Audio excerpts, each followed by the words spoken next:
Hello student, আমি Moumita ma'am. Welcome to our channel. আশা করি তোমরা সকলে খুব ভালো আছো। স্টুডেন্ট, আজকে আমি তোমাদের পলিটিক্যাল সায়েন্স মেজর থেকে রাজ্যপালের উপরে ক্লাস নিব। তোমাদের এই টপিকটা আমি স্কিপ করে গেছি, তোমাদের এটা না করিয়ে মানে এটার বদলে আমি তোমাদের মুখ্যমন্ত্রীটা করিয়েছিলাম, তো রাজ্যপালটা স্কিপ করে গেছে বলে আমি তোমাদের আজকে রাজ্যপালটার উপরেই ক্লাস নেব, ঠিক আছে? তার আগে বলে রাখি যে আমাদের অনলাইন ক্লাস কিন্তু চলছে অ্যাজ ইউজুয়াল, এবং ইম্পর্টেন্ট নোটসও কিন্তু প্রোভাইড করা হচ্ছে। তোমরা যারা আমাদের সঙ্গে অনলাইনে যুক্ত হতে চাও তারা আমাদের হেল্পলাইন নাম্বারে যোগাযোগ করতে পারো। আমাদের হেল্পলাইন নাম্বার দেখো দেওয়া আছে এই কর্নারে দুটো, একটা হচ্ছে 6295916282 আর একটা 7076398606, ঠিক আছে? তোমরা এই দুটো নাম্বারের যে কোনো একটি নাম্বারে যোগাযোগ করে কল করে আমাদের সঙ্গে অনলাইনে যুক্ত হয়ে যেও। এবং আমাদের কোর্সের ফিস হচ্ছে টোটাল 999 টাকায়। তোমরা এই 999-এর বদলে তোমরা মেজর ছাড়াও কিন্তু এসিসি, এমডিসি, মাইনর, এইসি সবটাই কিন্তু পেয়ে যাচ্ছ অনলি 999 টাকায়, ঠিক আছে? এবং আমাদের কোর্সের ডিউরেশন হচ্ছে 6 মান্থের। অলরেডি কিন্তু আমাদের 4 মাস ধরে ক্লাস চলছে এবং অনেকটাই কিন্তু আমরা এগিয়ে গেছি, সিলেবাস প্রায় শেষের দিকে এবং নোটসও কিন্তু অনেকগুলোই প্রোভাইড করা হয়েছে। আর তোমাদের এক্সামও খুব একটা বেশি দেরিতে নেই, 2 মাসের মতো বাকি আছে। তোমরা দেরি না করে কিন্তু ঝটপট আমাদের সাথে অনলাইনে যুক্ত হয়ে যাও আমাদের কাছে পড়ার জন্য, ঠিক আছে? দেখো, শুরুতেই বললাম যে রাজ্যপাল নিয়ে আজকে করব আজকে ক্লাসটা। দেখো, রাজ্যপাল হচ্ছে রাজ্যের আর কি চিফ, যাকে বলে। যেমন একটা রাষ্ট্রে বা একটা দেশের যেরকম রাষ্ট্রপতি হচ্ছেন প্রধান, ঠিক তেমনই একটা রাজ্যের প্রধান বলা হয় হচ্ছে রাজ্যপালকে। দেখো, রাজ্যপালের পোস্ট বা রাজ্যপাল মানে রাজ্যপাল বলে যে একজন থাকবে, এটা কিন্তু কনস্টিটিউশনে আর কি বলা হয়েছিল। এবং এটা যখন হচ্ছে কনস্টিটিউয়েন্ট অ্যাসেম্বলি যখন হচ্ছে কনস্টিটিউশনটাকে তৈরি করছিল, গণপরিষদ, আমাদের দেশের গণপরিষদ কিন্তু এই রাজ্যপালের পোস্টটাকে আগে থেকে বলে দিয়েছিল যে একটা রাজ্যপালের পোস্ট তৈরি হয়ে থাকবে, ঠিক আছে? আর কনস্টিটিউশনে এই পোস্টটাকে রাখা হয়েছে 153 নম্বর আর্টিকেলে, 153 আর্টিকেলে রাজ্যপালের পোস্ট সম্পর্কে বলা হয়েছে, ঠিক আছে? দেখো, প্রতিটা রাজ্যে যেরকম একটা করে মুখ্যমন্ত্রী থাকবে, ঠিক তেমনই প্রতিটি রাজ্যেও হচ্ছে একজন রাজ্যপাল থাকবে। কিন্তু 1956-এ 7th যে কনস্টিটিউশনাল অ্যামেন্ডমেন্টটা হয়েছিল, সেখানে বলা হয়েছে যে একজন রাজ্যপাল চাইলে 2টা বা 3টা রাজ্যের রাজ্যপালের দায়িত্ব পালন করতে পারে।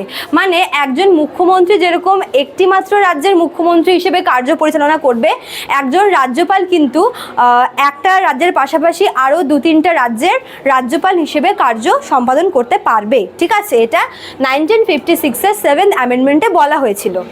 তারপরে দেখো, এখানে রাজ্যপালের যোগ্যতা সম্পর্কে বলা হয়েছে। দেখো, প্রথম যেটা কন্ডিশন থাকে যে রাজ্যপাল বলো বা রাষ্ট্রপতি বলো, প্রধানমন্ত্রী বলো, মুখ্যমন্ত্রী বলো, প্রথম যে আর কি কন্ডিশন থাকে সেটা হচ্ছে অবশ্যই ভারতের নাগরিক হতে হবে, ঠিক আছে? 2 নম্বর হচ্ছে রাজ্যপাল হওয়ার জন্য বয়স হতে হবে 35 ইয়ার্স, ঠিক আছে? 35 বছর বয়স্ক হতে হবে রাজ্যপাল হওয়ার জন্য। আর কি হতে হবে, আর বলেছে যে যাকে রাজ্যপাল হিসেবে আর কি নির্বাচন করবে রাষ্ট্রপতি, সেই ব্যক্তি যেন ওই রাজ্যের কোনো বাসিন্দা না হয়। মানে কোনো ব্যক্তি যেই রাজ্যের বাসিন্দা সে সেই রাজ্যের রাজ্যপাল কিন্তু হতে পারবেন না।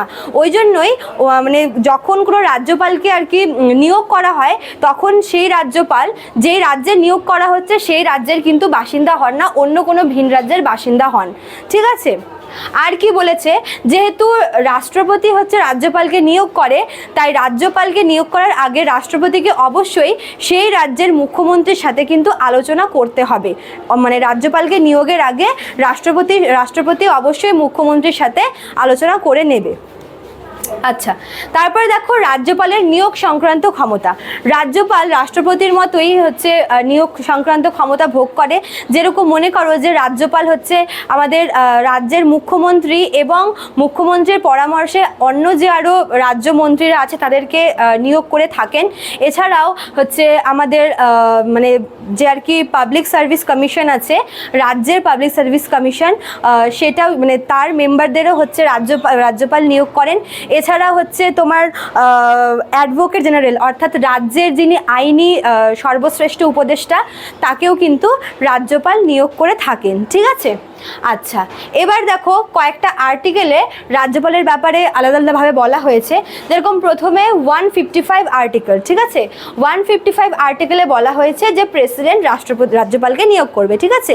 রাজ্যপালকে নিয়োগ করে মানে রাজ্যপাল রাষ্ট্রপতির আর কি দ্বারা নিয়োগ হয়, এবং এটা বলা আছে 155 নম্বর আর্টিকেলে 155, ঠিক আছে।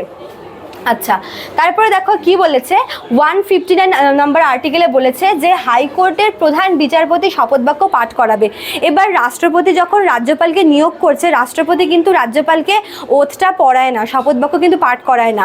এইবার একজন রাজ্যপাল তিনি যেই রাজ্যের রাজ্যপাল হিসেবে নিযুক্ত হয়েছেন সেই রাজ্যের যে হাইকোর্ট আছে, হাইকোর্টের চিফ জাস্টিস রাজ্যপালকে কিন্তু শপথ বাক্যটা পাঠ করায়, ঠিক আছে। এবার মনে করো যদি ওই হাইকোর্টের চিফ জাস্টিস অ্যাবসেন্ট থাকে, তার অ্যাবসেন্সে হাইকোর্টের যে সব থেকে মানে প্রাচীন যে আর কি প্রবীণ যে আর কি বিচারক আছে, মানে সব থেকে আর কি সিনিয়র মোস্ট যিনি জাস্টিস থাকেন, তিনি রাজ্যপালকে শপথ বাক্যটা পাঠ করান। মানে হাইকোর্টের চিফ জাস্টিস পাঠ করান, তার অ্যাবসেন্সে আদার্স যে বিচারকরা আছে তাদের মধ্যে যিনি সিনিয়র মোস্ট তিনি হচ্ছেন রাজ্যপালকে শপথ বাক্যটা পাঠ করিয়ে থাকেন। আচ্ছা, তারপর দেখো 156 নাম্বার আর্টিকেল, 156 আর্টিকেলে বলা হয়েছে রাষ্ট্রপতি অপসারিত করেন। দেখো যেহেতু রাষ্ট্রপতি রাজ্যপালকে নিযুক্ত করেন, ওই জন্য রাজ্যপালের আর কি তার পদে থাকাটা কিন্তু রাষ্ট্রপতির সম্মতির উপরে নির্ভর করে, ঠিক আছে। রাষ্ট্রপতি যদি রাজ্যপালের কাজে সন্তুষ্ট না হন, তবে রাষ্ট্রপতি কিন্তু তাকে তার পদ থেকে সরিয়ে ফেলতে পারেন, এবং সেটা 156 নাম্বার আর্টিকেল অনুযায়ী, ঠিক আছে। আচ্ছা, তারপরে দেখো কি বলেছে রাজ্যপালের কার্যকাল। ওনার কার্যকাল হচ্ছে 5 বছর, মানে এটা তোমার হচ্ছে মানে সময়সীমা 5 বছর, কিন্তু রাষ্ট্রপতি যদি তার কাজে সন্তুষ্ট না হয় তবে তার সময়সীমা পূরণ হওয়ার আগেই তাকে কিন্তু পদ থেকে সরিয়ে ফেলে। বা যদি মনে করো যে রাষ্ট্রপতি রাজ্যপালের কাজে সন্তুষ্ট হয়, তবে কিন্তু তাকে আরও মানে তার মানে সন্তুষ্টির ওপর নির্ভর করে কতদিন রাজ্যপাল তার পদে থাকবে। এইবার দেখো 161 নাম্বার আর্টিকেল ওয়াইজ রাজ্যপাল কিন্তু রাষ্ট্রপতির মতোই ক্ষমা করার ক্ষমতা রাখে। যেরকম আমরা রাষ্ট্রপতির বেলায় পড়েছিলাম যে রাষ্ট্রপতি 5 রকমের ক্ষমা প্রদর্শন করতে পারে, ঠিক তেমনই রাজ্যপালও কিন্তু 5 রকমের ক্ষমা প্রদর্শন করতে পারে। এগুলির মধ্যে কি কি আছে, যেমন তিনি রাজ্যপাল চাইলে কোনো ব্যক্তির শাস্তি আর কি কমিয়ে দিতে পারে, অথবা কোনো ব্যক্তির শাস্তির সময়টা মানে শাস্তি সেম রেখে শাস্তির সময়টা কমিয়ে দিতে পারেন, অথবা কঠিন শাস্তিটাকে সরিয়ে সহজ শাস্তি দিতে পারেন, ঠিক আছে। তো এই সমস্ত ক্ষমাগুলো প্রদর্শন করতে পারেন, ক্ষমা করার ক্ষমতা রয়েছে রাজ্যপালের, ঠিক আছে। আচ্ছা, তারপরে দেখো 213 নম্বর আর্টিকেলে বলেছে যে অর্ডিন্যান্স জারি করতে পারে রাজ্যপাল, অর্ডিন্যান্স জারি করতে পারে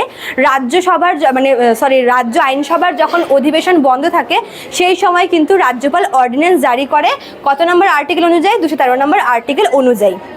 এছাড়া আর কিছু ক্ষমতা রয়েছে, যেরকম রাজ্যপাল বিধান পরিষদে মানে যে সমস্ত রাজ্যে 2 কক্ষ বিশিষ্ট আইনসভা আছে, যেরকম আমাদের পশ্চিমবঙ্গে শুধুমাত্র বিধানসভাই আছে, বিধান পরিষদটা নেই, তো যে সমস্ত আর কি রাজ্যে 2 কক্ষই আছে সে উপর কক্ষকে বিধান পরিষদ বলা হয়। তো বিধান পরিষদে 1/6 মেম্বারকে মনোনীত করতে পারেন, এবং বিধানসভাতে কিন্তু একজন অ্যাংলো ইন্ডিয়ানকে তিনি নিয়োগ করতে পারেন, ঠিক আছে। এই ক্ষমতাটা রাজ্যপালের রয়েছে। এবং সবথেকে লাস্টে যেটা বলতে হবে সেটা হচ্ছে ওনার মানে এই সমস্ত ক্ষমতা বাদ দিয়েও কিন্তু রাজ্যপালকে কিছু স্বেচ্ছাধীন ক্ষমতা দেওয়া হয়েছে, যেগুলো তিনি নিজের ইচ্ছা এই ক্ষমতাগুলিকে প্রয়োগ করতে পারেন, ঠিক আছে। আর সেগুলি বলা আছে 163 নম্বর আর্টিকেলে 163। তো রাজ্যপালের ব্যাপারে তোমাদের এতটাই জানতে লাগবে, এগুলোই হচ্ছে ইম্পর্টেন্ট ফ্যাক্ট রাজ্যপাল থেকে, যেগুলো তোমাদের জানা দরকার এই ইনফরমেশনগুলো। আশা করি তোমাদের ভিডিওটি এফেক্টিভ হবে, খুব হেল্পফুল হবে। ভিডিওটি ভালো লাগলে তোমরা অবশ্যই লাইক কমেন্ট করবে, শেয়ার করবে। দেখা হচ্ছে নতুন ভিডিও নিয়ে। Thank you.